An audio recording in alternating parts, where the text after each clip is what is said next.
Hi నమస్తే.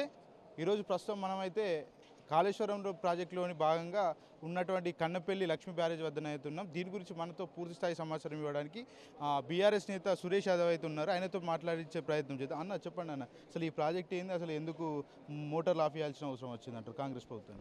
కేసీఆర్ గారి మీద కోపంతో కాళేశ్వరం పనికిరాదని చెప్పి ఈ రాష్ట్ర ముఖ్యమంత్రి ఒక సన్నాసి ఏం చేస్తుందంటే ఇష్టం వచ్చినట్టు చేయాలా. ఇప్పుడు మా తుంగతుర్తి ప్రాంతం, చిట్ట చివరి ప్రాంతం, అక్కడ దాకా కూడా ఈ కాళేశ్వరం జలాలతో కడుపు నింపింది కేసీఆర్ గారు. ఇప్పుడు మీకు కనపడుతున్న ఈ పంప్ హౌస్లోంచి పంపులు ఆన్ చేస్తే సూర్యాపేట, కోదాడ, తుంగతుర్తి ప్రాంతాలు సస్యశ్యామలం అవుతాయి. ఎక్కడో 400 కిలోమీటర్లు ఉన్న దాకా కూడా కాలువల ద్వారా మిడ్ మానేరు, లోయర్ మానేరు నింపుకొని మా కాడ కొడకళ్ళ దగ్గర బయ్యన్న బాగాన ఒక రిజర్వాయర్లో నింపితే మా తుంగతుర్తి ప్రాంతం తాగునీరుకు ఉంటుంది.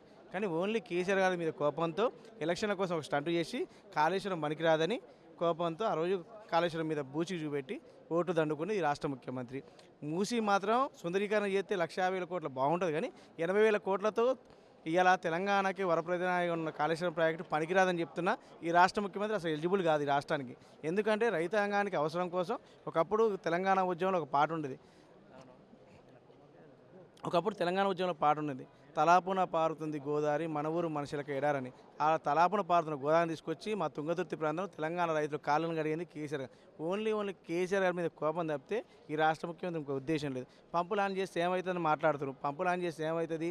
మిడ్ మానేరు, లోయర్ మానేరు కిందున్న మొత్తం చెరువులతో పాటు కుంటలన్నీ నిండితే పంట రేపు పొద్దున్నే పొలాలు దున్నుతారు. పొలాలు దున్నితే పంట పండుతుంది. పంట పండితే కొండం చాదగాని ఈ ముఖ్యమంత్రి నీళ్ళు ఇయ్యదలుచుకోలేదు. నీళ్ళు ఇయ్యద్దు. నీళ్ళు ఇస్తే ఏమైందంటే ఆయన పేరు వస్తుంది, కేసీఆర్కి పేరు వస్తుంది. అరే కాళేశ్వరం కొట్టుకపోయిద్దని చూసినా కాలేదు. కాళేశ్వరం కూలిపోవడం, కాళేశ్వరం ఏమైనా ఇబ్బంది కావడం కూడా ఇది కుట్రలో భాగమే. మా అలాంటి కార్యకర్తలు కూడా కుట్ర అనుకుంటున్నాం.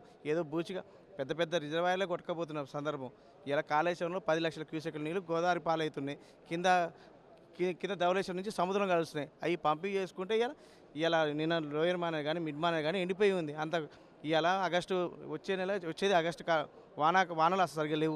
నింపుకునే శాతగానే ముఖ్యమంత్రి వలన ఎంత దౌర్భాగ్యమైన పరిస్థితి వచ్చింది. గత రాజశేఖర రెడ్డి ప్రభుత్వంలో గోదావరికి సంబంధించి పూర్తి స్థాయిలో తెలంగాణ ప్రాంత వాసులకైతే నష్టం జరిగింది. మళ్ళీ అదే పునరావృతం అయ్యే ఛాన్స్ ఉందంటారా? ఈ రాష్ట్రం ముఖ్యమంత్రి తెలంగాణ ఉద్యమం లేడు. ఈ రాష్ట్ర ముఖ్యమంత్రి తెలంగాణతో సంబంధం లేదు. ఈ రాష్ట్ర ముఖ్యమంత్రి తెలంగాణ వాళ్ళ గోస తెలియదు. ఈ రాష్ట్ర ముఖ్యమంత్రి నిరుద్యోగ సమస్య తెలియదు. ఈ రాష్ట్ర ముఖ్య రైతాంగ సమస్య తెలియదు. ఓన్లీ ఈయన పేమెంట్ సీటుతో వచ్చిన ముఖ్యమంత్రి. మాట్లాడితే దూషణలు తప్పితే ఒక మాట మాట్లాడుతున్నాను. హైదరాబాద్లో 1,50,000 కోట్లతో మూసి తొందరగా చేస్తే సెంటు వాసన వస్తుంది, కానీ రైతులకు నీళ్ళు ఇస్తే మాత్రం గలీజ్ వాసన వస్తుంది. అది రాష్ట్ర ముఖ్యమంత్రి నైజం. ఓకే, ఆ బడ్జెట్ కూడా పూర్తి స్థాయిలో తప్పుడు ప్రచారాలు, ఒకసారి 50 కోట్లని, మరొకసారి 75 కోట్లని, చివరకు ముఖ్యమంత్రి 150 కోట్లు పెడతామని చెప్తున్నాడు. ఎట్లా చూడొచ్చు అంటారు పూర్తిగా? ఎందుకంటే మంత్రి చెప్పేది వేరే ఉంది, సీఎం చెప్పేది వేరే ఉంది.